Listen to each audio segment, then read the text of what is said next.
সেই সুবাদে তাদের মৌলিক কিছু পাপ, বড় বড় অপরাধ, সেটা আমরা তুলে ধরেছি। যেমন তারা আল্লাহর সুবহানাহু ওয়া তাআলার সন্তান সাব্যস্ত করা, এর মাধ্যমে তারা কাফের হয়েছে। তারা তাদের মন মতো না হলে অসংখ্য নবীকে তারা হত্যা করেছে, অসংখ্য নবীকে তারা মিথ্যুক বানিয়েছে, অপবাদ দিয়েছে।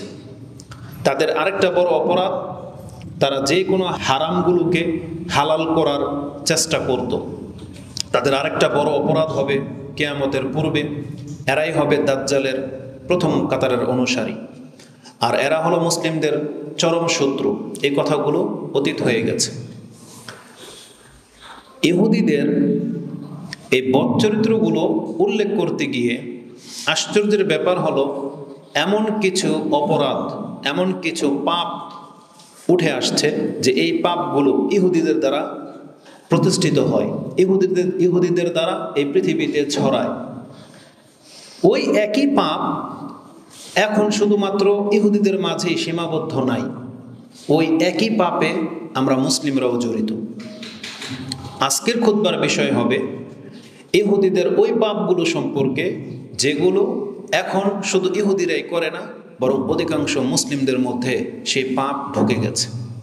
ওই বিষয়টা আজকে থাকবে, যে যেই পাপগুলো আমরা যে জাতিকে ঘৃণা করি, আমরা কিছু হলে কিছু থেকেই অন্য মতের লোকদেরকে ইহুদিদের দালাল বলে দিই, আর বিশেষ করে কোরআন সুন্নাহর দাওয়াতি কাজ যারা করে, এই তহমতটা তাদেরকে সবচেয়ে বেশি দেওয়া হয়। বিশেষ করে কোরআন সুন্নাহ যারা নিজেদেরকে আহলে হাদিস বলেন, সালাফি বলেন, উল্টা এদেরকেই বেশি বলা হয় যারা ইহুদিদের দালাল, ইহুদিদের এজেন্ট। যে লোকগুলো দেয়, আমরা দেখব যে এদের মধ্যে ইহুদিদের সেই চরিত্রগুলো আছে কিনা, নাকি আমাদের মধ্যে আছে, সেটা প্রমাণ হবে। আর সেই লক্ষ্যেই খুতবাগুলো দেব ইনশাআল্লাহ। কারণ কোনো একটা জাতিকে একটা মন্দ চরিত্রের লোকের সাথে লাগিয়ে দেয়া, এটা একটা মুখের সাধারণ একটা নিয়ম। মানে মুখ দিয়ে বলতে তো গায়ে লাগে না, আপনি বলে দিলেন, কাউকে যারা সন্তান বলে দিলেন, কাউকে হারামখোর বলে দিলেন, কাউকে আপনি ইহুদি নাসারাদের দালাল বলে দিলেন, বলতে পারেন, এটা আপনার জন্য সহজ। কিন্তু এর রেজাল্টটা যে কত মারাত্মক হবে কিয়ামতের মাঠে, এই খবর হয়তো আপনার নাই। আর যখনই বলা হয় যে ইহুদিদের দালাল, আশ্চর্য লাগে বা হাসি লাগে, এই নির্বোধ ইহুদি চিনে না। যারা ইহুদি চিনে না, তাহলে কি করে আপনাকে আবার এদের অন্তর্ভুক্ত করে দিতে চাচ্ছে? বরং কথার প্রেক্ষিতে যদি বলতে হয়, তখন সমাজে একটা ফিতনা সৃষ্টি হয়ে যাবে। হাদিসে যেই কথাগুলো আছে ইনশাল্লাহ, ওটা যদি কোনো দিন তৌফিক হয়, সেভাবে আমরা যাব। হাদিসে কি আছে জানেন? এই যে সালাতের মধ্যে আপনারা যে আমিন বলেন না সূরা ফাতিহার পরে, রাসূল সাল্লাল্লাহু আলাইহি ওয়াসাল্লাম বলেছেন এটা ইহুদিদের কষ্ট হয়। মুসলিমরা যদি আমিন বলে, এই আমিন শব্দটা ইহুদিদের জন্য মারাত্মক কষ্টের কারণ। এখন আমাদের সমাজে যদি আমরা এই কথা বলতে চাই, আমিন যারা বলে তারা ইহুদি, নাকি আমিন শুনলে যারা কষ্ট পায় তারা ইহুদি, কোন দিকে যাবে হাদিস? তখন বলতে গেলে তখন দেখা যাবে যে না, এরা ফাসাদকারী। তা আমরা ওই দিকে যাব না, আমরা মূল বিষয়গুলো নিয়ে আলোচনা করব। আজকে যেই জিনিসটা আমি আপনার কাছে পেশ করব, ইহুদিদের অনেক বড় একটা অপরাধ, যেই অপরাধের কারণে আল্লাহ এদেরকে নিন্দা করেছেন, যেই অপরাধের কারণে আল্লাহ এদেরকে সম্মানচ্যুত করেছেন, এদের সম্মানটা আল্লাহ পরবর্তী জাতিকে দিয়ে দিয়েছিলেন যেই কাজটা না করার কারণে। সেটা হলো যত রকমের পাপ, এটা প্রথম ইহুদিদের মাঝে শুরু হয়, আর ওদের আলেমরা, ওদের বড় ব্যক্তিরা, নেতা পর্যায়ের যারা বিচারকরা, সেই পাপকে ঠেকায় না, নিষেধ করে না। মানে অন্যায় কাজ হতে দেখলে দায়িত্ববানদের উচিত হলো সেই অন্যায়টা রোধ করা, থামিয়ে দেয়া, গর্হিত কাজের নিষেধ করা।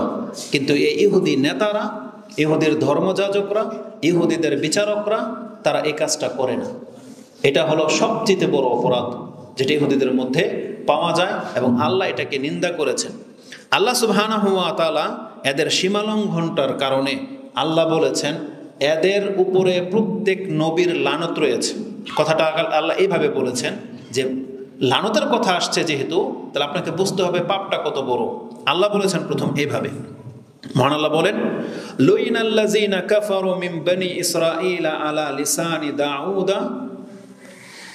দাউদা ওয়া ঈসা ইবনে মারইয়াম। দাউদ আলাইহিস সালাম এবং ঈসা আলাইহিস সালামের কথা বলা হয়েছে, মাঝখানে কিন্তু অসংখ্য নবী রাসূলদের আগমন।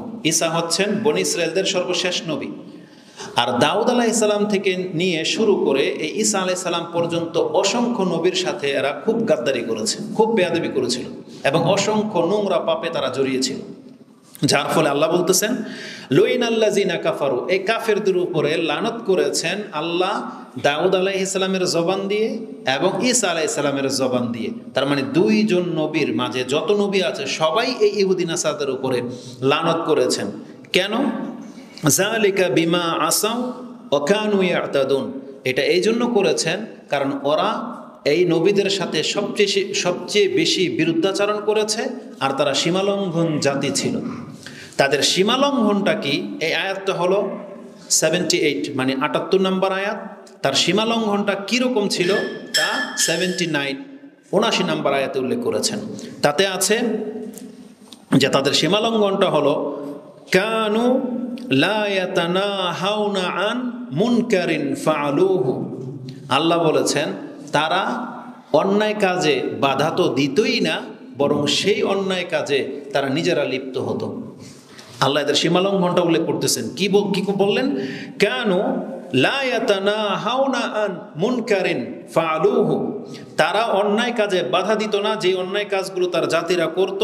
আল্লাহ বলেছেন লাবিসা মা কানু ইয়াফআলুন, কত নোংরা কাজে তারা লিপ্ত, কত নোংরা নীতি তাদের, যে পাপ চালু হয়ে গেলে সে পাপের তারা বাধা দিত না, বরং সেই পাপে তারা নিজেরাও জড়িয়ে যেত।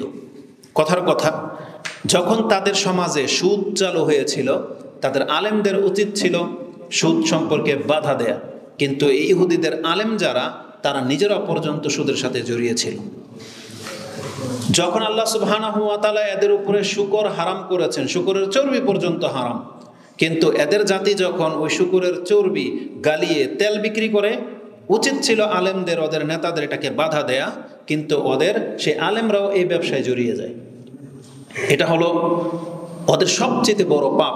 আল্লাহ বলেছেন এটা হচ্ছে সীমালঙ্ঘন করা। তার মানে আমরা এই সূরা আল মায়েদা 5 নম্বর সূরার 78 এবং 79, 78 এবং 79 নম্বর আয়াতে পাচ্ছি যে এরা পাপ কাজে বাধা দিত না এবং সেই পাপ কাজে নিজেরা জড়িয়ে যেত। আল্লাহ বলেছেন এটা একটা লানতের কাজ, এই জন্য ইহুদিদের উপরে নবীদের লানত রয়েছে। এটা হলো ইহুদিদের একটা পাপ। এইভাবে আমি কয়েকটা পাপ উল্লেখ করতাম, কিন্তু আশ্চর্যের ব্যাপার হলো এটা এমন একটা পাপ যেই পাপ এখন শুধু ইহুদিদের মাঝে নাই। বলেন তো দেখি, আমাদের মুসলিমরা কি এই পাপে জড়িত কি জড়িত না? আমরা কি অন্যায় কাজে বাধা দেই? বাধা দেই না। আমাদের সমাজ দিন দিন ওই দিকে চলে যাচ্ছে। এমন কতজন পিতা বলতে পারবেন যে আপনি আপনার সন্তানের অনেক অপকর্ম জানেন কিন্তু আপনি বাধা দিচ্ছেন? খুব কম। এমন কয়েকজন মেম্বার, চেয়ারম্যান, নেতা বলতে পারবেন আপনার ওয়ার্ডের, আপনার এই নেতৃস্থানীয় ব্যক্তিদের মধ্যে, নেতৃত্বাধীন ব্যক্তিদের মধ্যে কতগুলো ক্রাইম হয়, কত মানুষ নেশার সাথে জড়িত, নেশার ব্যবসার সাথে জড়িত, সুদের সাথে জড়িত, প্রপার্টির দুর্নীতির সাথে জড়িত। আপনি কয়জন নেতাকে দেখাইতে পারবেন যে তারা এগুলোকে প্রতিবাদ করে? সমাজের অশ্লীলতা ছেয়ে যাচ্ছে, আপনি কয়জন দায়িত্বশীল ব্যক্তিকে দেখাইতে পারবেন যে তারা এই অশ্লীলতার বিরুদ্ধে কথা বলে? বরং আমরা দেখতে পাচ্ছি এই ক্ষেত্রে আমরা মুসলিমরা ইহুদিদেরকে এখন পাস করে ফেলতেছি, ইহুদিদেরকে ছাড়িয়ে যাচ্ছে এখন আমাদের। কারণ যেই পাপগুলো ইহুদিদের মাঝে ছিল, যত নোংরা পাপই আপনি বলেন না কেন, আপনি কি বলতে পারবেন যে এই পাপ কোনো একটাও মুসলমানদের মাঝে বাকি আছে? সবগুলো পাপ মুসলিমদের মধ্যে ছড়িয়ে যাচ্ছে। বরং মুসলিমদের মাঝে সেই পাপগুলো ছড়ে যাক, এর জন্য একদল মিডিয়া কাজ করতেছে। সেটা মুসলিম মিডিয়াও, হিন্দু মিডিয়াও, ইন্ডিয়ান মিডিয়া তো কাজ করতেই আছে। এমনকি কিছু নাদান মুসলিম পোলাপান আছে যারা টিকটকের নামে, এই ভিডিও ধারণ করার নামে তারা এখন সেই অশ্লীলতাগুলা মুসলিমদের মধ্যে ছড়িয়ে দিচ্ছে। নিজের ঘরে নোংরামি করে ভিডিও করে দেখায় কিভাবে রোমান্স করতে হয়। এটা কি মুসলমানদের চরিত্রে ছিল? নেশা নতুন নতুন করে আবিষ্কার করে দেখানো, এটা কি মুসলমানদের চরিত্রের মধ্যে ছিল? ছিল না। তাহলে আসুন আমি আপনাকে দেখাই এটা কত বড় পাপ। অন্যায় কাজে বাধা না দিলে কি ক্ষতি এবং এটা কত বড় পাপ। প্রথম কথা বলেছি যে এটা হলো লানতের কাজ, ওই জাতির উপরে লানত পড়ে যাবে, আল্লাহর রহমত থেকে তারা মাহরুম হয়ে যাবে যদি তারা অন্যায় কাজে প্রতিবাদ না করে। এটা হলো আল্লাহর পক্ষ থেকে একটা শাস্তি, আল্লাহর গজব প্রাপ্ত হওয়া। দ্বিতীয় তৃতীয় যেই অপরাধগুলো হবে, আল্লাহ তাদের থেকে মুখ ফিরিয়ে নেবেন, এদের চাহিদা আল্লাহ পুরা করবে না। সমাজে যদি বিশৃঙ্খলা দেখা দেয়, সৎ লোকেরা যদি আল্লাহকে ডাকে দোয়া করে, দোয়া কবুল হবে না।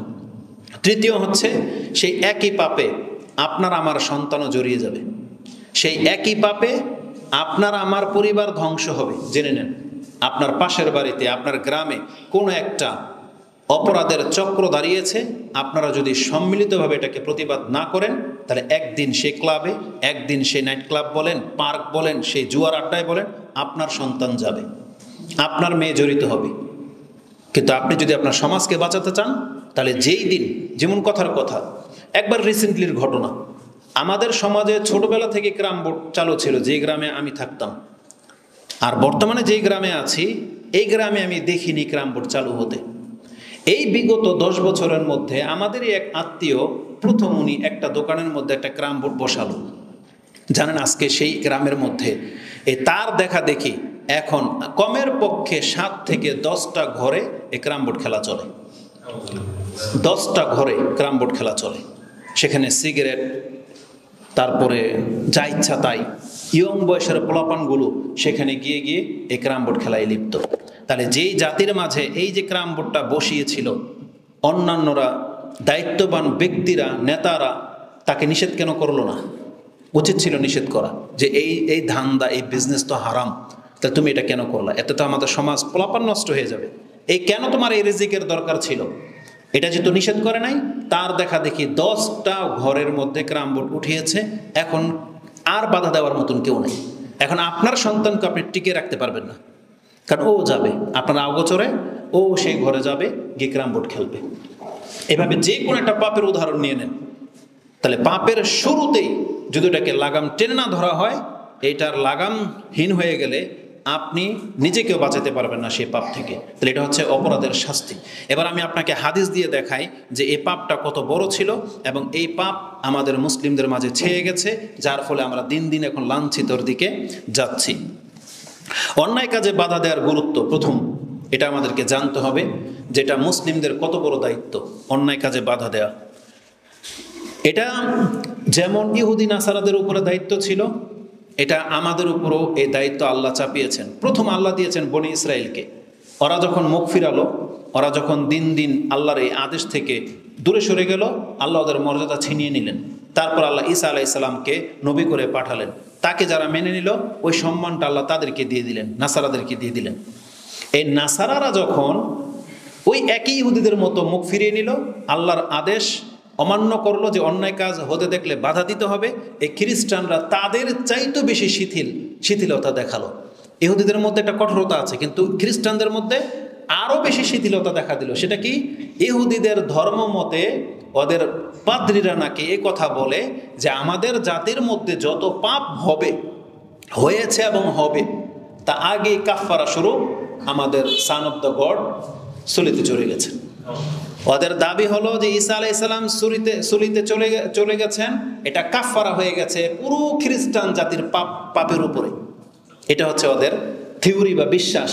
তাহলে যেই জাতি এমনটা মনে করে, আজকে আমাদের অধিকাংশ মুসলিমদের চরিত্র তো ওই শাফাতের মধ্যে গিয়ে আটকে গেছে, যে আমার নবী আমার জন্য শাফাত করবে, আমি আল্লাহ পাপ যা করি, আমি তো আমার নবীর উম্মত। ওই একই থিওরিতে যাচ্ছে। শাফাতকে আমরা অস্বীকার করতেছি না, নিঃসন্দেহে রাসূল ইসলামের শাফাত হক, তিনি তার পাপী বা উম্মতের জন্যই শাফাত করবেন, এটা চূড়ান্ত, এটা আমাদের নবীর মর্যাদা, এটাকে আমরা অস্বীকার করতেছি না। কিন্তু সেই শাফাতটাকে পাপীরা কিভাবে নিয়েছে? ও নামাজ পড়ে না, ও শাফাতের হকদার। ও রাসূল ইসলামের চরিত্রকে গ্রহণ করেনি, ও তারপরও রাসূল ইসলামের শাফাত পাওয়ার আশায় বসে আছে। কিন্তু বাস্তবে কি এটা ঘটবে? কোনোদিন ঘটবে না। বরং শাফাত তো দূরের কথা, হাউজে কাউসারের মধ্যে পানি পর্যন্ত ও পান করতে আসবে, ওরা ফেরেশতারা আটকিয়ে দিবে এবং রাসূলুল্লাহ সাল্লাল্লাহু আলাইহি ওয়াসাল্লামকে বলবেন, ওয়াল্লাহি লা তাদরি, আপনি জানেন না। মাশাউ আলা কাহকারা, একটা হাদিসের বর্ণনা হলো যে আপনার এই উম্মত, যাকে আপনি উম্মত বলে দাবি করতে চাচ্ছেন, যাকে এখন আপনি হাউজে কাউসারের পানি দেওয়ার জন্য আগে বেড়ে আসছেন এবং তাদেরকে ছাড়তে বলতেছেন, আপনি জানেন না এর চরিত্র কি? আপনার ইন্তেকালের পরে এ আপনার ধর্ম, রেখে যাওয়া ধর্ম থেকে পেছন দিকে সরে গেছে। উল্টা যায় নাই, আস্তে আস্তে পেছন দিকে সরে গেছে, মানে সামনে বাড়ে নাই, ধর্মের প্রচার করে নাই। মাশাওয়ালা কাহতারা, সে পেছন দিকে সরে গেছে, মুসলিমদের সাথে ছিল না, পাপের মধ্যেই থেকে গেছে। তাহলে এই ব্যক্তির যখন হাউজে কাউসারের পানি পর্যন্ত তার নসিবে হবে না, শাফাত তো তার বহু পরে, বিচারের মাঠে শাফাত, আর সে বিচারের আগেই সে হাউজের কাউসারের পানি পাবে না। তো সতর্ক হওয়া উচিত। এই খ্রিস্টানদের থিওরি বাদ দেন। আমল নষ্ট হলে আপনি রাসূলের শাফাতের হক রাখেন না আপনি। আর আল্লাহকে কোরআনের কথা স্পষ্ট বলে দেয় নাই, যেই ব্যক্তি নামাজ আদায় করে না, যারা এতিমের খাদ্য দেয় না, যারা পরকালে উদাসীন, যারা খেলতামশায় লিপ্ত থাকে, আল্লাহ বলেছেন নবী যদি কারো জন্য শাফাত করেও তবে এই লোকগুলো শাফাত পাবে না। আমি কি আয়াত করে দেব? কোরআন আল্লাহ কি বলেছেন? ফি জান্নাতি ইয়াতাসাআলুন, জান্নাতীরা জাহান্নামীদেরকে জিজ্ঞেস করবেন, আপনার আপন আত্মীয় স্বজন এলাকাবাসী চিনতে পারবেন, তুমি জাহান্নামে কেন? মা সালাকাকুম ফি সাকার, তুমি এই সাকার নামক জাহান্নামে কেন? তুমি না মুসলিম? আমাদের ভাই বা নিজের একেবারে ঘনিষ্ঠ ব্যক্তিকে জিজ্ঞেস করবে, তাদের প্রথম জবাব। আর এটা যে মুসলিমদেরকে জিজ্ঞেস করবে, কিছু মুসলিম আছে মুসলিম হওয়ার পরেও জাহান্নামে যাবে, তাকে বলা হবে তুমি জাহান্নামে কেন? তারা প্রথম জবাব সে বলবে লাম নাকু মিনাল মুসাল্লিন, আমি নামাজিদের অন্তর্ভুক্ত ছিলাম না। মানে আমাদের সমাজে যারা মুসলিম নামাজ পড়তো, আমি তাদের অন্তর্ভুক্ত ছিলাম না। লাম নাকু মিনাল মুসাল্লিন ওয়া লাম নাকু নুতঈমুল মিসকিন, আমি মিসকিনদেরকে খাদ্য দিতাম না। ওয়া কুননা নাখুদু মাআল খাইদিন, যারা খেলতামশা ঠাট্টা তামশা করত, মজাক অনুষ্ঠান এগুলো নিয়ে ব্যস্ত ছিল, আমি তাদের সাথে অন্তর্ভুক্ত ছিলাম এবং আমি পরকালটাকে গুরুত্ব দেইনি। আল্লাহ তারপর জবাবে কি বলেছেন? ফামা তানফাউহুম, তাদের কোনো উপকারে আসবে না। ফামা তানফাউহুম শাফাআতিশ শাফিঈন, আল্লাহ বলেছেন সুপারিশকারীর সুপারিশ এদের জন্য গ্রহণযোগ্য হবে না। তার মানে আল্লাহ সুপারিশটাকে অস্বীকার করেন নাই, কিন্তু আল্লাহ বলেছেন বেনামাজিদের জন্য মুহাম্মদ সাল্লাল্লাহু আলাইহি ওয়াসাল্লামের সুপারিশ কোনো কাজে আসবে না। এবার আপনি কথাটা কিভাবে নেবেন? নেন, যারা খেলতামশায় লিপ্ত থাকেন আজান হলে, যারা এই সালাতটাকে গুরুত্ব দেন না, যারা সংসারের কাজে ব্যস্ত, এই মা বোনদেরকে আমরা বলবো, আপনি রাসূল ইসলামের শাফাত থেকে মাহরুম হয়ে যাবেন যদি আপনি বেনামাজি হয়ে মরেন। যদি কোনো ব্যক্তি রাসূল ইসলামের শাফাত পেতে চায়, তাকে অবশ্যই 5 ওয়াক্ত নামাজি হতে হবে। আর 5 ওয়াক্ত নামাজি বিহীন রাসূল ইসলামের উম্মত হিসেবে পরিচয় হবে না। বরং ওই যেই দলটা হাউজে কাউসারের পানি পান করতে বাধা দেওয়া হবে, তাদেরকে রাসূল ইসলাম কিন্তু আপনার চেহারা দেখে চিনবে না যে আপনি এই যে অমুক ঘরের লোক, আপনি রাসূল ইসলামের নাম শুনলে চুমু খাইতেন, এটা দেখে চিনবে না। বরং আপনি নামাজি হলে আপনার অজুর অঙ্গগুলো সেই দিন চমকাবে। আর রাসূল ইসলাম বলেছেন আমার উম্মতকে চেনার উপায় হবে এটা, যারা আমার উম্মতের লোকেরা নামাজ পড়েছে, অজু করেছে, তার প্রত্যেকটা অজুর অঙ্গ সেই দিন সাদা ধবধবে নূরওয়ালা অঙ্গ হবে। আমি আমার এই বান্দা, আমার উম্মতের নূরগুলো দেখে চিনতে পারবো এটা আমার উম্মাহ। হাজার লাখ কোটি মানুষের মাঝে রাসূল ইসলামের উম্মাহ চিনতে পারবেন অজুর পানির অঙ্গ চমকানোর মাধ্যমে। ওই লোকগুলোকে বাধা দিয়ে দেওয়া হবে। কেন? এরা নামাজও পড়েছে, আবার ধর্ম থেকে মুখ ফিরিয়েছে। আর যারা নামাজই পড়ে নাই, তাদেরকে কিয়ামতের মাঠে কোনো শাফাত কাজে আসবে না, এটা আল্লাহ অস্বীকার করে দিয়েছেন। তো খ্রিস্টানরা এই থিওরিতে বিশ্বাসী। এবার বলেন তো দেখি, যেই ব্যক্তির বিশ্বাস এটা যে আমার যত পাপ হোক আমার বাবা ঠেকিয়ে দিবে। আজকে বড় বড় নেতাদের, পোলাদের চরিত্র খারাপ কেন হয়েছে? ওরা উগ্র কেন হয়? ওরা পুলিশকে, প্রশাসনের লোকদেরকে পর্যন্ত নাকি পাত্তা দেয় না। কেন? কার সাহসে? ওর বাবার সাহসে। ওর বাবা এমপি, ওর বাবা অমুক তমুক ম্যাজিস্ট্রেট বা কিছু। ও জানে যে আমার যে কোনো ক্রাইমে আমার বাবা, আমার চাচা, আমার খালু, আমার অমুক তমুক আমাকে সেটেল দেয়, আমাকে উদ্ধার করবে, তারা আমাকে বাঁচানোর জন্য রেডি আছে 20 টাকা নিয়ে। আমার কি? এই জন্য ড্যাম কেয়ার হয়ে যায়, এই জন্য লাগামহীন হয়ে যায়। ওর গাড়ির ওভার স্পিড 200-র উপরে উঠিয়ে দেয়, কেউ মরলো না বাঁচলো এটা ওর দেখার বিষয় না। কেন? কারণ ও জানে যে ওকে বাঁচানোর মতন কেউ না কেউ আছে। তাহলে যেই জাতি জানে যে আমার পাপকে ঢেকে দেওয়ার মতো, ট্যাকেল দেওয়ার মতো আমার নবী যথেষ্ট, আমার পীর যথেষ্ট, তাহলে এই ব্যক্তি কোনোদিন পাপ থেকে ফিরতে পারবে না, ওর নেশা কোনোদিন ছাড়তে পারবে না। কেন? কারণ ও একটা ভরসা এগুলো করে। আজকে আমাদের মুসলিমদের অধিকাংশ মানুষ ওই খ্রিস্টানদের ধ্যান ধারণায় বিশ্বাসী হয়ে গেছে। এই জন্য খ্রিস্টানদের মধ্যে নোংরামি সবচেয়ে বেশি, কারণ ওদের বিশ্বাসই হলো ওদের নবী নাকি সব পাপ খেয়ে নিয়ে চলে গেছে। কি মনে করে? তাহলে আমি যদি জানি যে আমি মদ খেলে আমার পাপ হবে না, তাহলে আমি কোনোদিন মদ ছাড়বো? এটা হচ্ছে খ্রিস্টানদের থিওরি।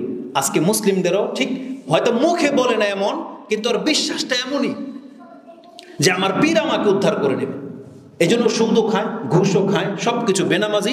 মাঝে মাঝে একবার গিয়ে পীরের দরবারে ধর্ণা দিলেই হইল, বছরে একবার উরুসে গিয়া জমা হইলেই হলো, নজর নিয়াজ দিলেই হলো, আর পীর নাকি কিয়ামতের মাঠে জাহাজ নিয়ে আসবে। এগুলো না বলে বক্তব্যের মধ্যে। এই থিওরি হচ্ছে ইহুদি খ্রিস্টানদের থিওরি, এগুলো বাতিল থিওরি।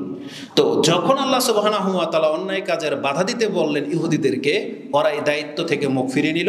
আল্লাহ সেই দায়িত্ব ঈসা আলাইহিস সালামকে দিয়ে তাদের মাঝে পাঠালেন। খ্রিস্টানরাও এই উদাসীন হয়ে অন্যায় কাজে বাধা দিচ্ছে না। ওই হাদিসটা আমি এখানে নোট করিনি, একটা হাদিস এটাও আছে, লম্বা একটা হাদিস, তিরমিজিতে সম্ভবত রয়েছে। ঈসা আলাইহিস সালাম তিনি ইয়াহিয়া আলাইহিস সালামকে বলছিলেন, আপনি অন্যায় কাজে বাধা দেন এবং ভালো কাজে এক্ষণ আদেশ করেন। তখন উনি ভয় পেয়েছিলেন, কারণ এটা উগ্র জাতি। তখন ঈসা আলাইহিস সালাম বলছেন, তাহলে এই কাজকে আমি করবো এখন?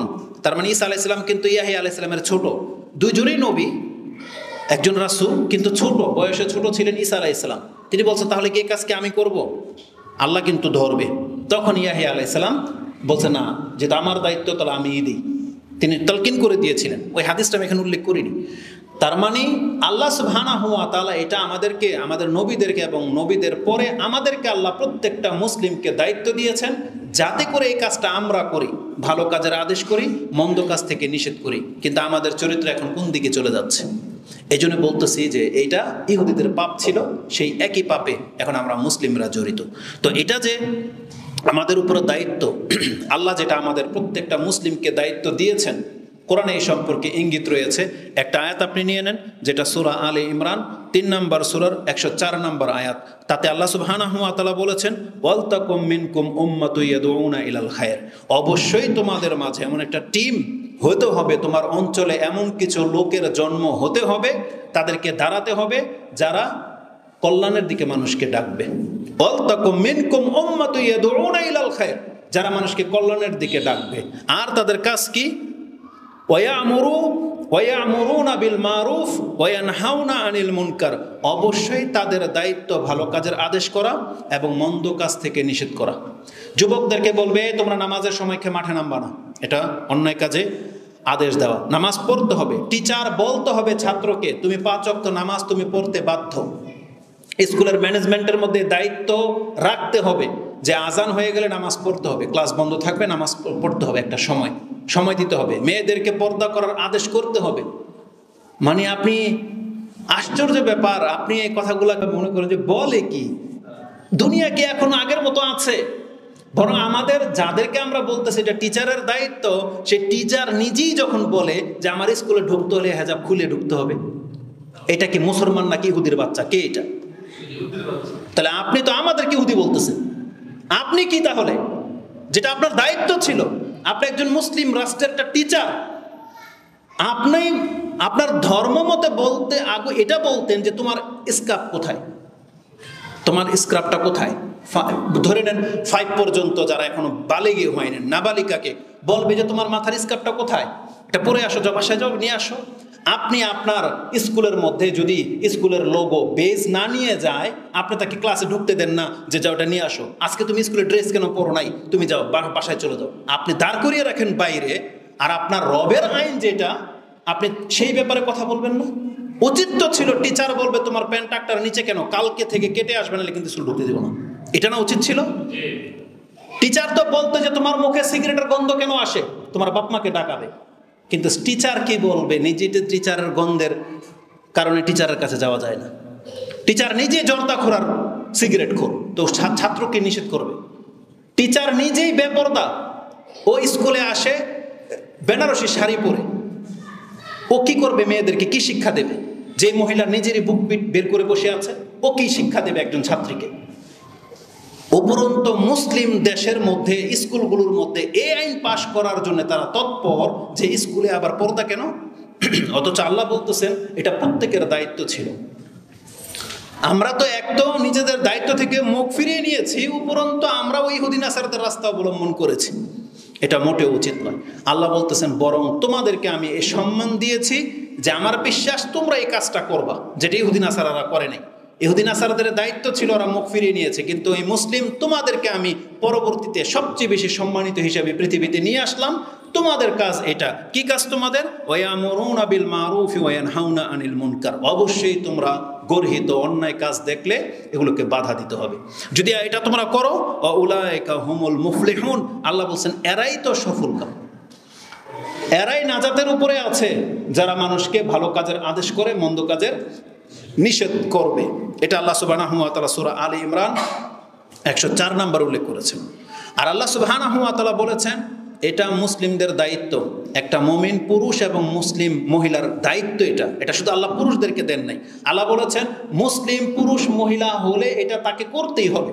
যে আয়াতটা আপনি সূরা তাওবার মধ্যে পেয়ে যাবেন, সূরা তাওবা 9 নম্বর সূরা, তার 71 নম্বর আয়াতে আল্লাহ সুবহানাহু ওয়া তাআলা বলেন ওয়াল মুমিনুনা ওয়াল মুমিনাতু বা'দুহুম আউলিয়াউ বা'দ। নিঃসন্দেহে মুমিন পুরুষ মুমিন নারী এরাই না একে অপরের বন্ধু। কারণ একজন মুমিন ব্যক্তি তার লাইফ পার্টনার হিসেবে, তার পরিবার হিসেবে সে একজন মোমেনা মহিলাকেই গ্রহণ করবে, এটাই নিয়ম। একজন মোমেনাকেও এটাই কর্তব্য, সে তার সঙ্গী হিসাবে একজন মুমিন পুরুষকেই বেছে নেবে। এটাকে প্রথম প্রিয়রিটি দিতে হবে, প্রাধান্য দিতে হবে প্রথম। কিন্তু আমরা প্রথম প্রাধান্য দেই তার টাকা পয়সা, তার রূপ, তারপর অন্য কিছু, বংশ, ক্ষমতা, এগুলো। আর দিনদারি সবার পরে হয়ে গেলে তো হয়ে গেল ভালো। বরং অনেক দাড়ি চাচা, নেশাখোর, বেনামাজি অনেক পুরুষ গর্ব করে যে জানোস আমার ওয়াইফ নামাজ পড়ে, গর্ব করে যে আমার ওয়াইফ নামাজ পড়ে, ও কিন্তু খুব পর্দা করে। আবার পার্টিতে যখন যায় তখন বলে থাক আজকে পর্দা না করলে কি হয়। এই স্বামী তাকে আবার কাপড় পরিয়ে ফ্রেন্ডদের পার্টিতে নিয়ে যায়। আবার কিছু মহিলা আছে সে তার স্বামীকে খুব গর্ব করে যে ও সব দিক দিয়ে মোটামুটি ভালো, নামাজটা শুধু পড়ে না, ও সব দিক দিয়ে ভালো, শুধু নামাজটাই পড়ে না, মাঝে মাঝে পড়ে। আপনি জেনে নেন আল্লাহ সুবহানাহু ওয়া তাআলা বলতেছেন যে মুমিন পুরুষ মুমিন নারী হলে এমনটা হবে না, সে প্রথম প্রাধান্য দেবে তার ধর্মকে। আল্লাহ বলেছেন ওয়াল মুমিনুনা ওয়াল মুমিনাতু বা'দুহুম আউলিয়াউ বা'দ, এরা একে অপরের বন্ধু হয় আর হিতাকাঙ্ক্ষী হয়। আর হিতাকাঙ্ক্ষীদের গুণ কি, কিভাবে বুঝবেন যে সে মুমিন মানে মুমিনা? আল্লাহ বলেছেন ইয়ামুরুনা বিল মারুফ, মুমিন মহিলা হলে অবশ্যই সে তার স্বামীকে ভালো আদেশ করবে। আর ওয়ায়ানহাউনা আনিল মুনকার, এবং মন্দ কিছু দেখলে বাধা দেবে। যে তুমি দাড়ি ফেলো কেন, তুমি এখন নামাজে যাও না কেন, এটা মুমিন মহিলা হলে তার স্বামীকে বলবে। স্বামী স্ত্রীকে বলবে যে আজকে তুমি সালাত আদায় করেছিলে কিনা, তুমি এখানে দাঁড়িয়ে কেন, পর্দা করতে হবে, পর্দাটা টেনে নাও, এটা স্বামীর দায়িত্ব। সন্তানদেরকে তুমি দোয়া কালাম শিখিয়েছো কিনা বা নামাজ পড়িয়েছো কিনা, এটা স্বামী জিজ্ঞেস করবে এবং অন্যায় কিছু দেখলে বাধা দেবে।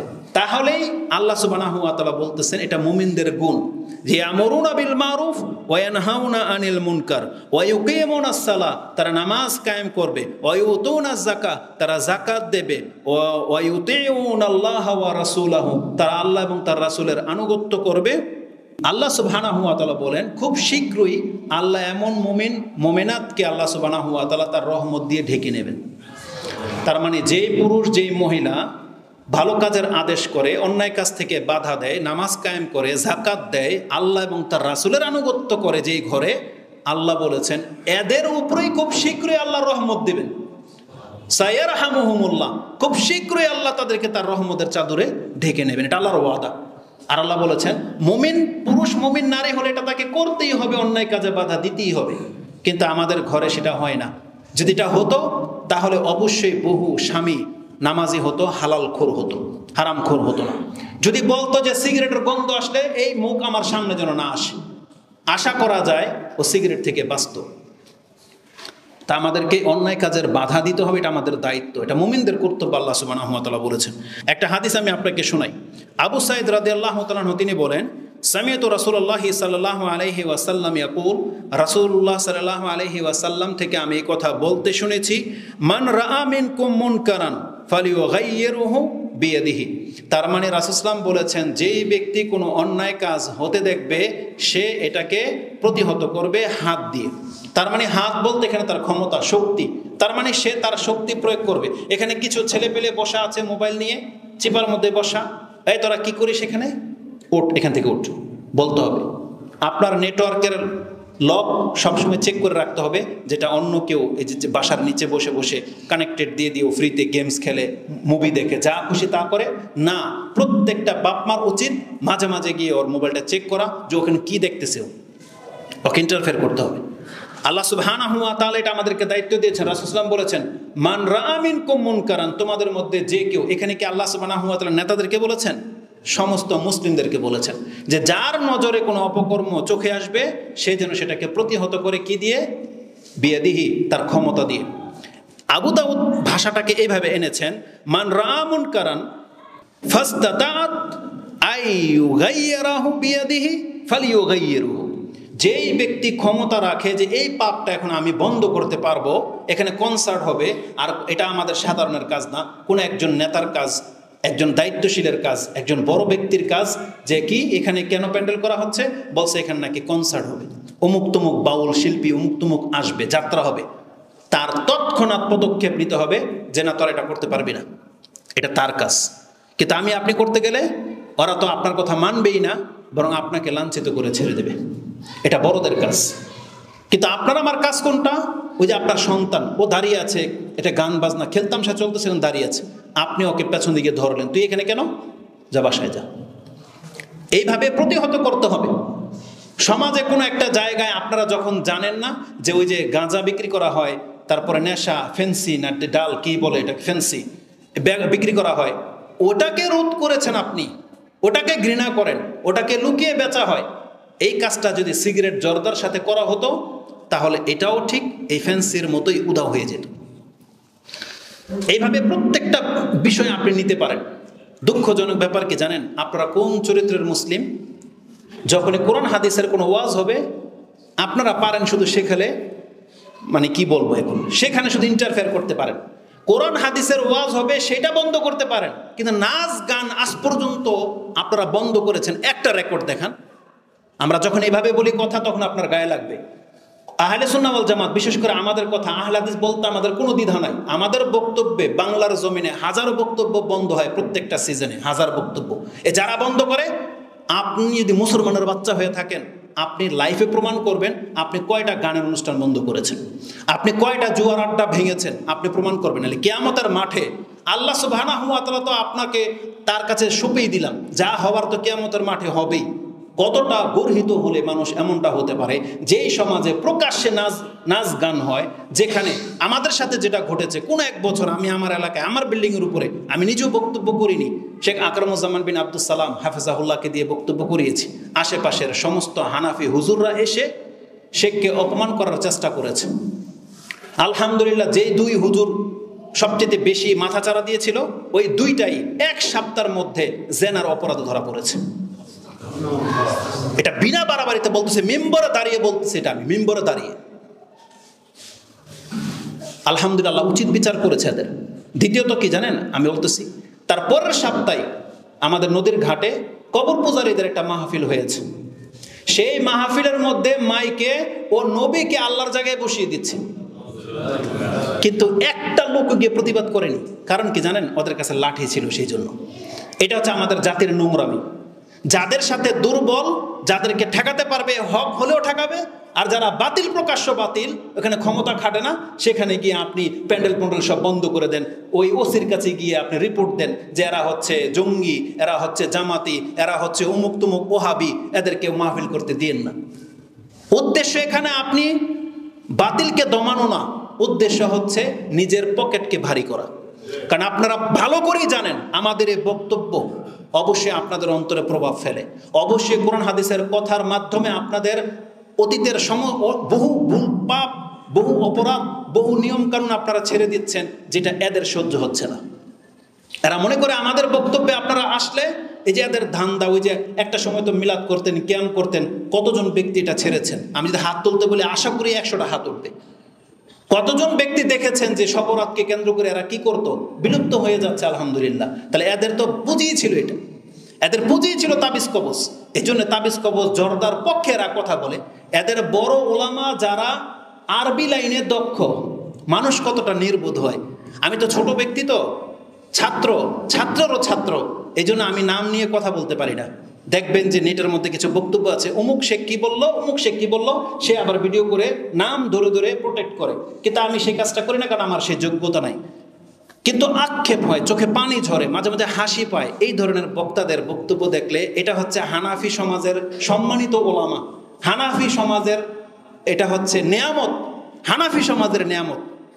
আরবিতে পটু, এ বলতেছে জর্দা যে হারাম, এটার দলিল কই, বুঝছেন? ও বলে দলিল খুঁজে পায় না, বলতেছে সব খান, কুত্তাও খান, যদি কেউ কুত্তা খাওয়া হারাম করে তার দলিল লাগবে। এবার হানাফিরা কুত্তাও খান, কারণ এ আপনার ওলামা বলছে এই কথা যে সব খাদ্যই হালাল, যে হারাম বলবে তার দলিল লাগবে। এটা কিন্তু একটা মূলনীতি, কথা এটা সত্য বলছেও, এটা অবশ্যই একটা মূলনীতি। তাহলে সেই ক্ষেত্রে ও বলতেছে কুকুরের নাম থাকতে হবে কোরআন হাদিসে। কোনো ব্যক্তির ক্ষমতা আছে কুকুর হারাম এটা প্রমাণ করতে পারবে নাম দিয়ে? তো এই হুজুর, আপনাদের হুজুর, দামি হুজুর, এ বিলেন জর্দা যে হারাম এটার দলিল বিলে খুঁজে পায় না। তা আমরা অত ছোট মুখে বড় কথা বলবো না। তখন আমার মাথায় কি আসে জানেন? তারপর আমি যখন বিভিন্ন বক্তব্য দেখি, আরবদের মিশরের এক ব্যক্তির বক্তব্য শুনলাম। মিশরের লোক, সৌদি আরবের লোক, বাহরাইন, কাতার, কুয়েত, এরা কি আরবিতে পটু কি পটু না? ওদের জবানের তো আরবি, তাই না? এই জন্য আরবি জানলেই যে হক পেয়ে যাবে, আপনি ধোকা খেয়ে যেন না। এরা আরবিতে পটু হতে পারে, কিন্তু হিদায়াত একমাত্র আল্লাহর হাতে আছে। ওটা আল্লাহ কাকে দেবে এটা আল্লাহর চুজ, আল্লাহর পছন্দ, আল্লাহ যাকে চায় তাকে দেবে। বহু সার্টিফিকেট দাঁড়িয়ে আছে, হেদায়েত পায় নাই, কবর মাজার পূজা করে মরেছে। আপনাদের এই হানাফি সমাজের আরেকজন পপুলার বক্তা, জর্দা খেয়ে পান খেয়ে ঠোঁট এমন হয়ে গেছে, কি যেন নাম, তার নাম নেব না, মানে সুর সার দিয়ে কথা বলে। এদের বক্তব্যের মধ্যে এত শিরকি কথাবার্তা। এরা বলতেছে যে এদের ওলামারা, এদের বুজুর্গরা নাকি খাদ্য দেখে বলে দিতে পারতো এটা হারাম টাকার কিনা না হালাল টাকার কিনা। বুঝছে? কোন এক মুরিদ ফল নিয়ে আসছে, তার ঘরে ঢুকছে, এই কলা এই আপেল ঢুকাইবেন আমার ঘরে কেন? বলতেছে এটা আমি হারামের টাকার কিনা দেখতে পাচ্ছি। বুঝছেন? তো এদের বিলে এই ফয়েজও হয়। এটা আপনাদের হানাফি সমাজের নেয়ামত। এই নেয়ামত আমরা ছেড়ে দিয়েছি, আমরা আলহামদুলিল্লাহ কোরআন হাদিসকে গ্রহণ করে নিয়েছি। তো কথা হচ্ছে যে আল্লাহ সুবহানাহু ওয়া তাআলা বলতেছেন, যদি কোনো অন্যায় কিছু দেখো তাহলে এটাকে প্রতিহত করো, যার যতটা ক্ষমতা আছে, এটা আমাদের দায়িত্ব। তারপরে রাসূল সাল্লাল্লাহু আলাইহি ওয়াসাল্লাম বলেছেন, ফাইন লাম ইয়াস্তাতি ফাবিলিসানি, যদি তোমার হাত দ্বারা ঠেকাইতে না পারো তাহলে মুখে তো বলতে পারো যে তোমরা যেটা করতেছো এটা তো ঠিক না, এই সমাজের মধ্যে এটা তুমি করবা, এই যে গান বাজনা করবা এটা কেন করতেছো, এটা তো ঠিক না। এর মুখে বলতে পারেন না, আপনি মুখে বলবেন। এটাও যদি বলতে না পারেন যে আজকে আমাদেরকে মুখ খুলতে দেবে না, তাহলে কি করবেন? রাসূল সাল্লাল্লাহু আলাইহি ওয়াসাল্লাম বলেছেন, ফামান লাম ইয়াস্তাতি ফাবিকালবি, সেজন্য তার অন্তর থেকে কাজটাকে ঘৃণা করে। আর ঘৃণা করা মানে কি? আপনি সেখানে উপস্থিত থাকবেন না, সেখান থেকে সরে যেতে হবে। একটু পরেই বলতেছি। রাসূল সাল্লাল্লাহু আলাইহি ওয়াসাল্লাম বলেছেন, যেই ব্যক্তি অন্তর থেকে অন্তত ঘৃণা করে এই পাপটাকে, রাসূল বলছেন ফাজালিকা আদাফুল ঈমান, এটা হচ্ছে সবচেয়ে ঈমানের দুর্বলতম দিক। তার মানে তারপরেও আল্লাহ বলেছেন তোমার ঈমান আছে, এটা প্রমাণ হয়ে যাবে যদি তুমি এই পাপ কাজে না জড়াও। তুমি ঠেকাইতে পারো নাই, কিন্তু তুমি তোমার সন্তান এই পাপ কাজে জড়াও নাই, এটা প্রমাণ হয়ে যাবে যে থাক, তারপর তোমার ঈমান আছে। অন্তত এতটা তো থাকতে হবে যে আপনি অন্তর থেকে এটাকে ঘৃণা করেন, এতটা থাকতে হবে। এরপর আগে আসেন, কিন্তু আমাদের চরিত্রটাকে আমি আপনাকে দেখাই।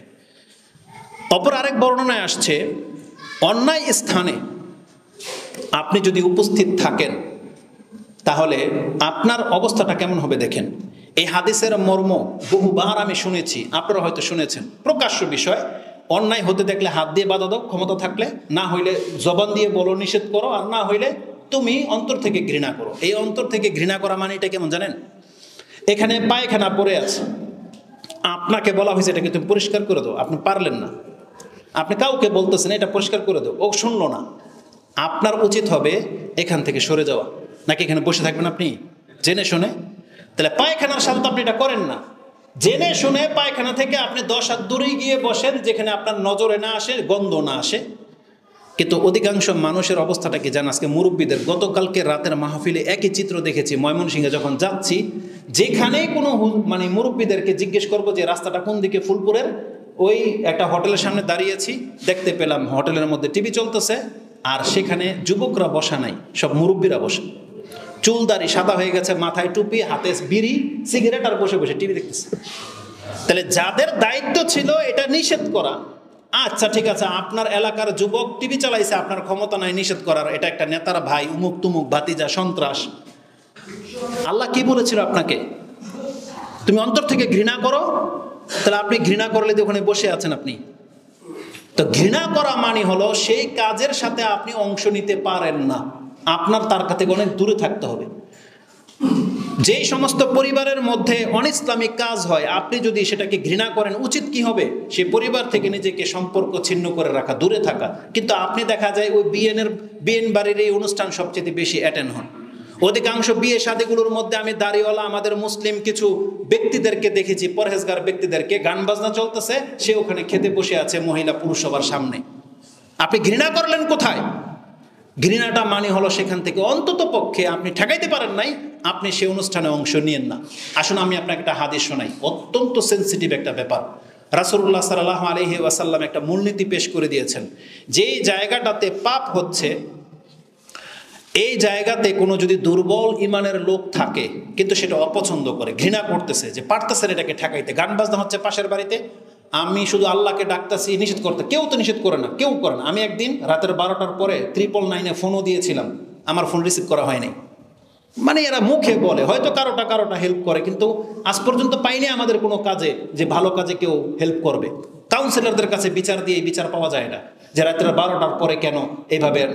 পাশের বাড়িতে বিয়ে, তো তাদের হেডফোন আছে, ঘরের ভিতরে যা খুশি করুক, তাদের আরেক বাড়ির যারা মা বোন অসুস্থ, বাচ্চারা আছে, তাদের ঘুমকে কেন ডিস্টার্ব করা হয়? ঠিক একই আমরা বলবো ওয়াজ মাহফিলওয়ালাদেরকেও, রাত্রের 12টার পরে মাইক বাজি ওয়াজ করতে হবে। কালকে পর্যন্ত বলেছে, লজ্জা থাকলে আমি কোনোদিন 12টার পরে গিয়ে স্টেজে দাঁড়াবো না, এটা বলে আসছি স্পষ্ট। আমাদেরকে যারা দাওয়াত দেয়, আমাদেরকে হয় আসার পরে কথা বলার জন্য ডাকতে হবে, নাহলে প্রধান বক্তা হওয়ার শখ আমাদের নাই। কিন্তু এটা আপনাদের হীনতা।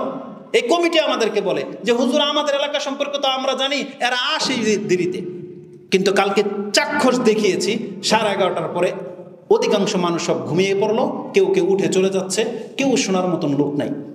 অথচ আপনি না বলেছিলেন যারা বেশি রাত্রে আসে। তো এই থিওরি বাদ দেন। এখন অধিক রাত ভোরে মাইক বাজানো, গান বাজনা হওয়া, যেটাই হোক, এটা ইসলামে এলাও নাই।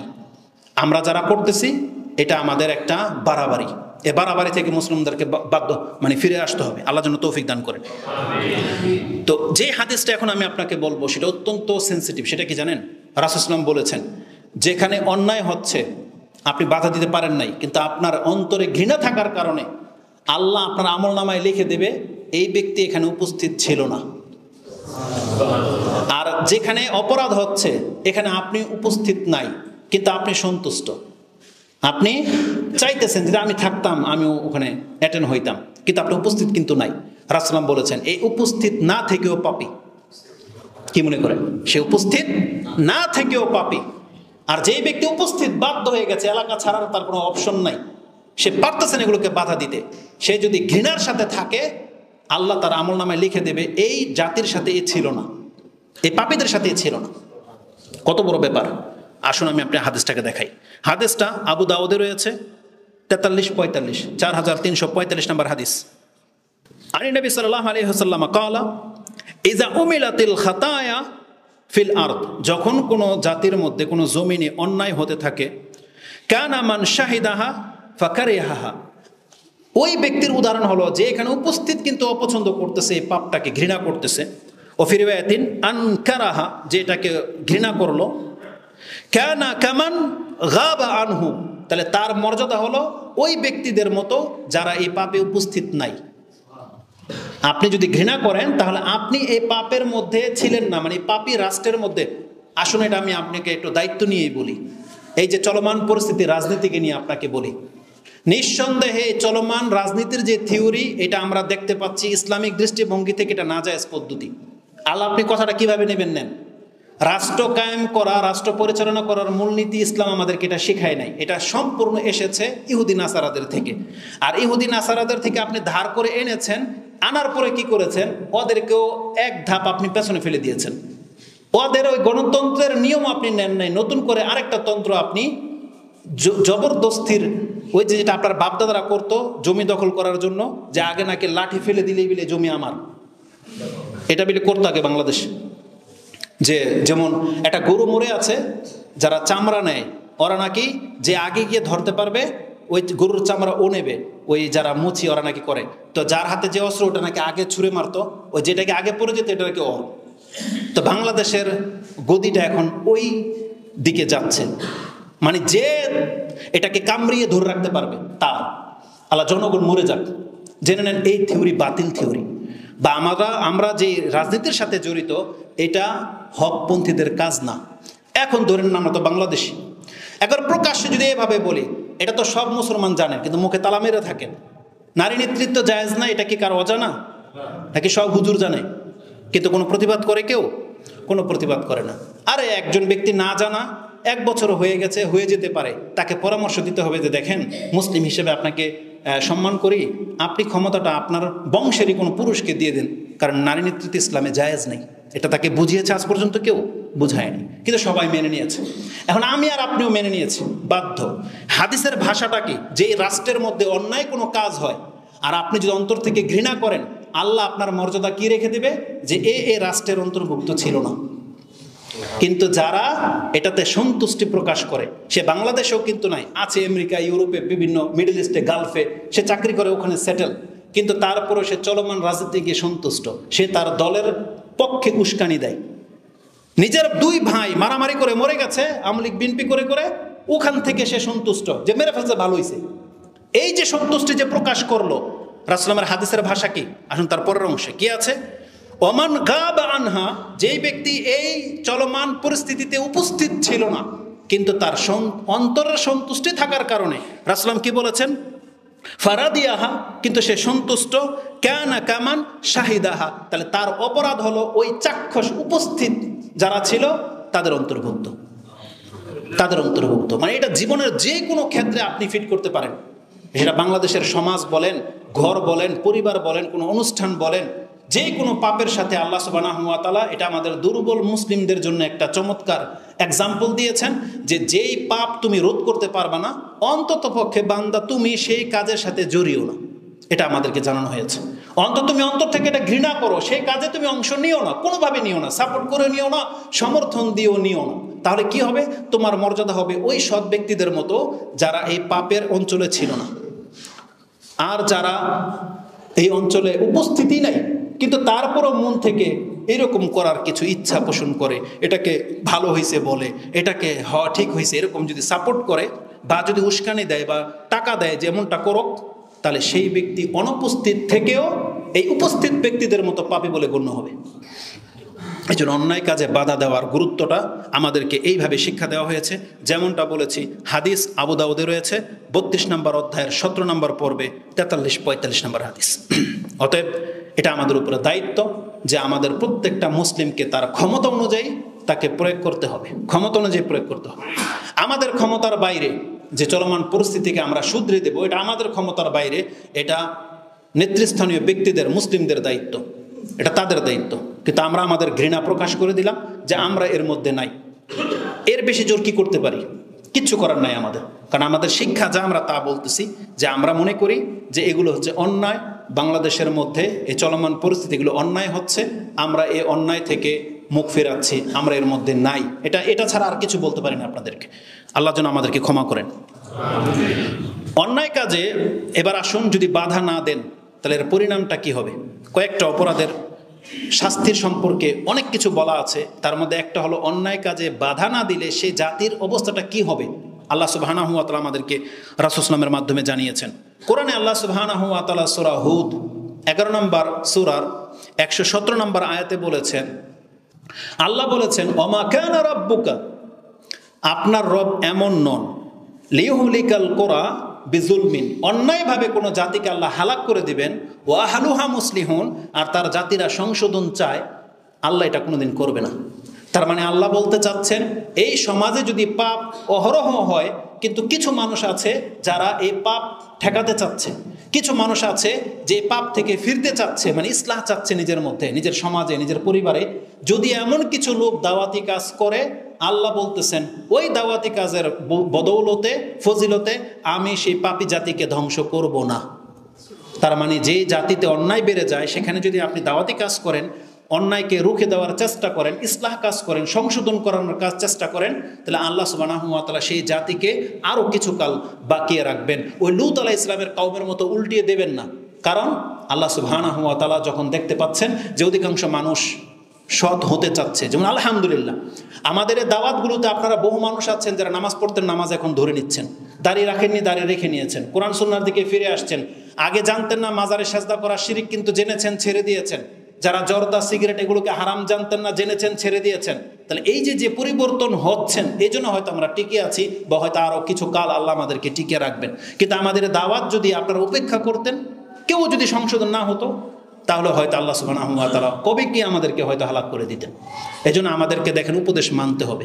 আপনারা যারা কোরআন সুন্নাহর ভালো উপদেশ আপনাদের হুজুররা দেয়, মুরব্বীরা দেয়, টিচাররা দিচ্ছে, আপনাদের উচিত সেই উপদেশগুলোকে মেনে নেওয়া, যতদূর সম্ভব মেনে নেওয়া। আল্লাহ যেন আমাদেরকে তৌফিক দান করেন, আমিন। তা আল্লাহ সুবহানাহু ওয়া তাআলা বলেছেন, কোনো জাতি যদি উপদেশ মেনে নেয়, আল্লাহ তার পাপের কারণে তাদেরকে হালাক করবে না, কারণ আল্লাহ সময় বাড়িয়ে দিবেন, যে হতে পারে এরা আবার ফিরে আসবে। আল্লাহ সুবহানাহু ওয়া তাআলা কোরআনে আরেকটা, ইয়া আইয়ুহাল্লাযীনা আমানু আলাইকুম আনফুসাকুম, তোমাদের দায়িত্ব তোমাদেরকে হেফাজত করা, তোমাদেরকে নিজেদের দায়িত্ব নিজেদের পাপ থেকে বাঁচানো, সমাজ নষ্ট হওয়া থেকে বাঁচানো, পরিবারকে বাঁচানো তোমাদের দায়িত্ব। আল্লাহ বলছেন আলাইকুম আনফুসাকুম। এই আয়াতটি রয়েছে সূরা মায়েদার 105 নম্বর আয়াতে। আবু বকর সিদ্দিক রাদিয়াল্লাহু তাআলা আনহু তিনি একদিন মিম্বরে দাঁড়িয়ে এই আয়াত পাঠ করেছিলেন এবং বলেছিলেন, হে মানুষ, তোমরা কি কোরআন থেকে আয়াত পড়োনি? তার মানে এটা বলার পরে তিনি বলতেছেন যে আমি রাসূলুল্লাহ সাল্লাল্লাহু আলাইহি ওয়াসাল্লামের কাছ থেকে শুনেছি, মানে এই আয়াতের ব্যাখ্যাটা কি হবে। এখন তিনি নিজে আবু বকর সিদ্দিক রাদিয়াল্লাহু তাআলা এই আয়াতের ব্যাখ্যা করতেছেন। তিনি বলেন, সামিআতু রাসূলুল্লাহ সাল্লাল্লাহু আলাইহি ওয়াসাল্লাম ইয়াকুল ইন্নান নাসা ইযা রাউ যালিমা, যখন কোনো মানুষ কোনো জুলুম হতে দেখে, কোনো জালেমকে দেখে, আও মুনকার কোনো পাপ গর্হিত ব্যক্তিকে পাপ করা অবস্থায় দেখে, ফালাম ইয়াখুজ আলা ইয়াদিহি, সে যদি তার হাতটাকে গিয়ে শক্ত করে না ধরে, যে ভাই আপনি পাপটা করেন না, ছেড়ে দেন, ওকে ছেড়ে দেন, অত্যাচার করেন না, মানে ওকে মাফ করে দেন, বা আপনি অন্যের জমিন কাটতেছে আপনি নিষেধ করেন এটা করো না। যে কোনো একজন বাচ্চা লোক একটা লাইটকে ঢিল মেরে ভেঙে দিতে চাচ্ছে, আপনি যাচ্ছিলেন, আপনি নিষেধ করেন এটা করো না।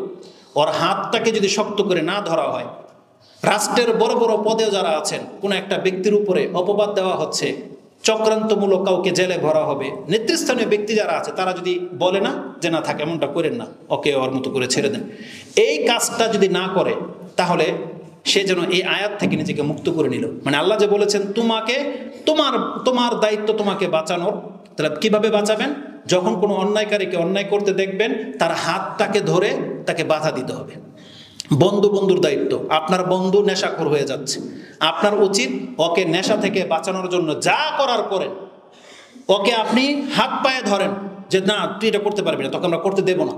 কোন একটা মহিলার সাথে খারাপ কাজ করতে যেতে চাচ্ছে, আপনারা কোনোভাবে ওকে ঠেকান, ওর বাপ মাকে বলেন, প্রয়োজনে যে কোনোভাবে একজন মুসলিম ভাইকে অপদস্থ হওয়া থেকে বাঁচাতে হবে আমাদেরকে।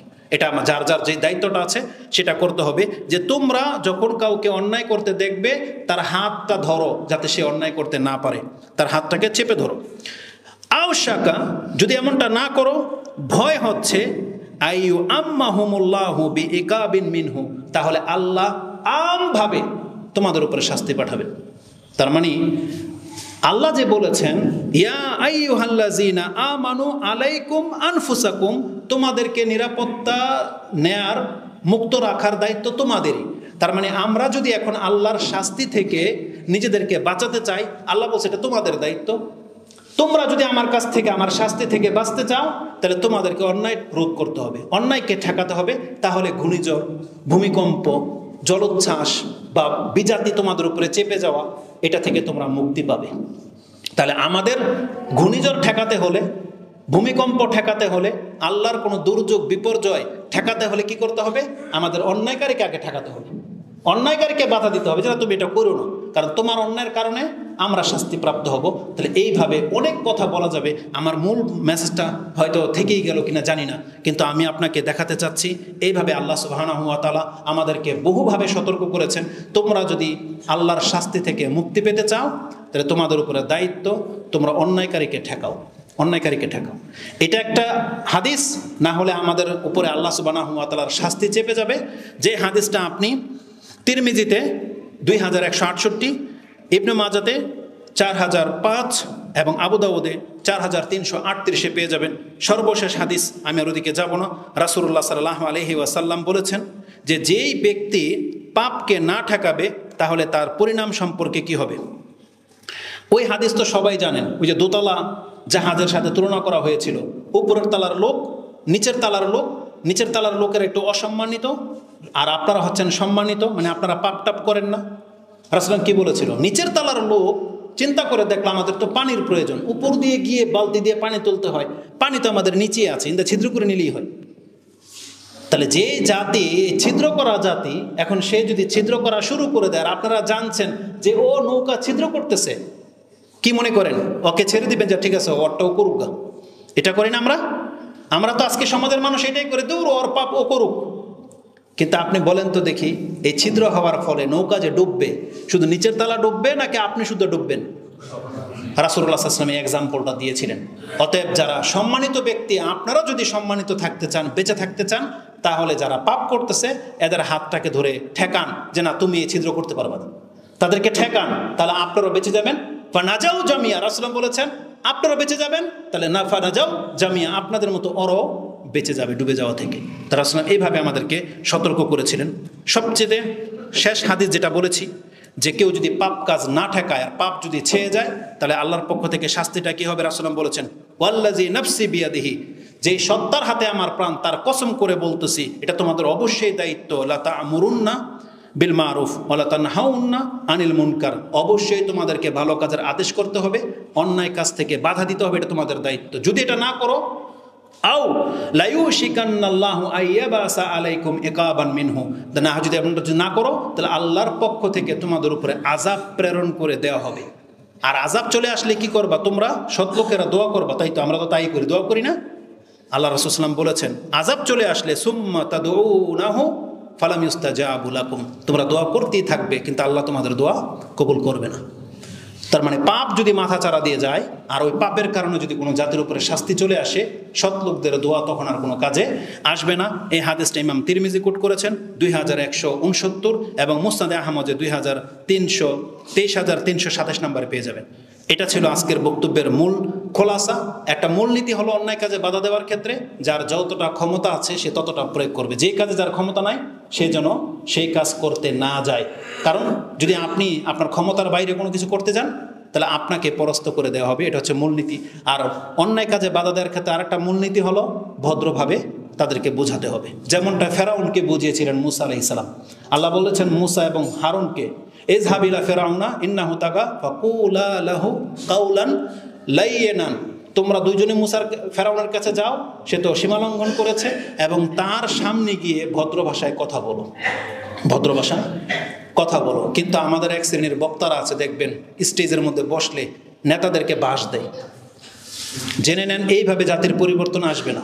অবশ্যই আপনি সম্মানিত, তাহলে ওই নেতারাও সম্মানিত, সম্মান বজায় রেখে তাদেরকে দাওয়াত দিয়ে যান যে মুসলিম হিসেবে আপনাদের কাছে এটা আমাদের রিকোয়েস্ট, আপনারা নেতৃস্থানীয় ব্যক্তি, আপনারা শুধু ধর্মটা প্রচার করেন বা ধর্ম মোতাবেক চলেন, গদি আপনাদেরই থাক, আমরা সেখানে যাব না। কিন্তু এরা দাওয়াত দেয়, এদেরকে টেনে নামানো, এদেরকে রাখবে না, এটা আমাদের দাওয়াত নয়। আমাদের দাওয়াত হলো মুসলিম ব্যক্তি যারা নেতৃস্থানীয়, তারা মুসলিমই, তাদেরকে আমরা শুধু এতটা